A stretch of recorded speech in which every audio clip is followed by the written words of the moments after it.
એ તારું નારિયેળ મને મેલડી નો ખબે કે મેલી મેલી સૌ કહે પણ મેલી નહીં તલ ભાર જેના ગુડમાં મેલડી પૂજાય એ ગાંડા ઈનો વાર નો વાકો થાય.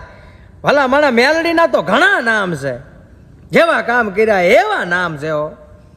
ભલા માણા મારી મેલડી ભલાણીઓ કહું તોય ભલે, એ મારી રામજી જબરાની કહું તોય ભલે, નગટી વાવની કહું તોય ભલે, અને ભલા માણા મારા ધૂળના ધડીમલાની મારા કાનિયા જોગીની મેલડી કહું તોય ભલે. તો આજ મારે વાત કરવી છે. ફરમાઈશ હતી કે ધવલભાઈ એક અમારી સરાની વાણિયાની મેલડીનો એક ઇતિહાસ કરી દો. તો જો મારી મેલડીનો ઇતિહાસ સાંભળવો હોય તો પહેલાં મને સબસ્ક્રાઈબ કરી લો અને વિડીયોને બને ને એટલો શેર કરી દો. કારણ કે વાત આજ મારા આબા ખીમજીના સરાના જુગ ઝાડવે એ મારા સમજો ઓછી મૂડી મારી મેલડીની વાતું કરવી છે. તો મિત્રો મારી સરાની નાગણી કેવી રીતે આવી, કેવી રીતે બેઠી, તો પહેલાં તો મને સમજો સબસ્ક્રાઈબ કરી લેજો મારા વાલા.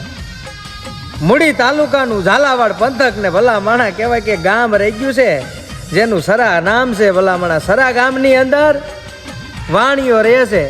આંબા ખીમજી જેનું નામ છે, વાણિયાનો દીકરો છે.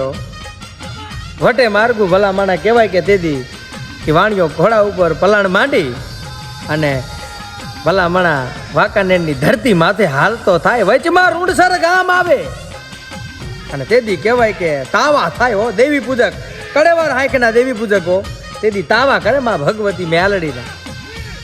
વાણિયો જોવે કે ઓહો કોઈક દેવ લાગે છે, કોઈક દેવના કામ હાલતા લાગે છે.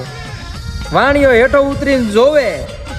ભલા માણા એ એક એક વરાના 6 મહિનાના દીકરા ભલા માણા જી કહેવાય કે હજી રમાડવાની હિંમત છે, જીને રમાડે છે. આમ બાયુએ તેડા છે, એમના બાપે તેડા છે. ભલા માણા એવા દીકરા નીચે લે બટા કુંવારી કાઢે ખાડ ખાડ ખાડ ખાડ ખાડ તેલનો ઉભરો આવે. મને મેલડીનું નામ લે ભલા માણા દેવી પૂજકની મેલડીઓ. અને કુંવારી હાથમાંથી નાનું એવું પૌડું ભલા માણા એ આમ જો ફોડલો થાય ને એમ ભલા માણા આમ જો આમ કુંવારી ફૂલે હો અને કુંવારી કાઢે હો નાના નાના દીકરા.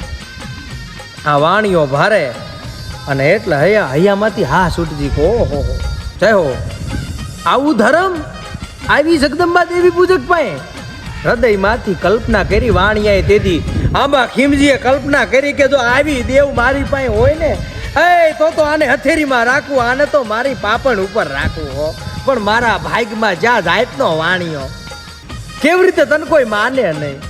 અને આટલી કલ્પના કરીને હૃદયમાંથી કલ્પના કરીને ઘોડું પાછું વાર્યું. ભલા માણા તેથી કહેવાય કે હરા બાજુ હાલતો થાય, વચમાં વીડ આવે ને બાળકી બની ઓન મારી મેલડી બાળકી બની. ભલા માણા હે વાણિયા કલ્પના કરીને મેલડી આવીને તેથી બાળકી બનીને ઘોડા આડી ભરી અને એટલું કીધું કે વાણિયા હાલ મને લેતો જા બાપ, મને હરાના ઝાડવા લેતો જા. તેથી કીધું કે ઓહો હેરાન વગડો બાળકી બની હોય કે ન હોય. અમારા હૃદયમાંથી કલ્પના કરી હતી મારી જગદંબા મેલડી આવી. હો પગા કરતો ઠેકડો માર્યો અને પગ જાયલાક માં જાતનો વાણિયો છું, કોઈ માને નહીં તને.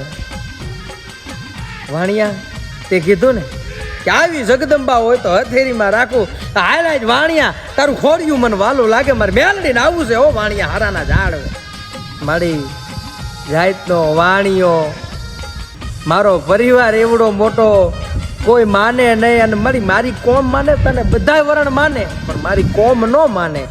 મારી કોમ તો ન માને પણ એ તો એક બાજુ વાત છે મારી. પણ પહેલી વાત કે મારી તું તો દેવી પૂજકનું ગાંડું ધરમ, તને તો ઘેટાય ચડે, તને તો બોકડાય ચડે ને તેથી મારી મેલડી બોલી તી કે વાણિયા જો મને હરાના ઝાડવે લેતો જાતો હોય ને એ તારું નારિયેળ મને મેલડી ન ખબે. તો મિત્રો જો હવે આગલો બીજો ભાગ જોવો હોય ને હરાના ઝાડવે કેવી રીતે આવી તો કોમેન્ટમાં નેક્સ્ટ પાર્ટ 2 લખી નાખજો. જય મારી સરાની મેલડી.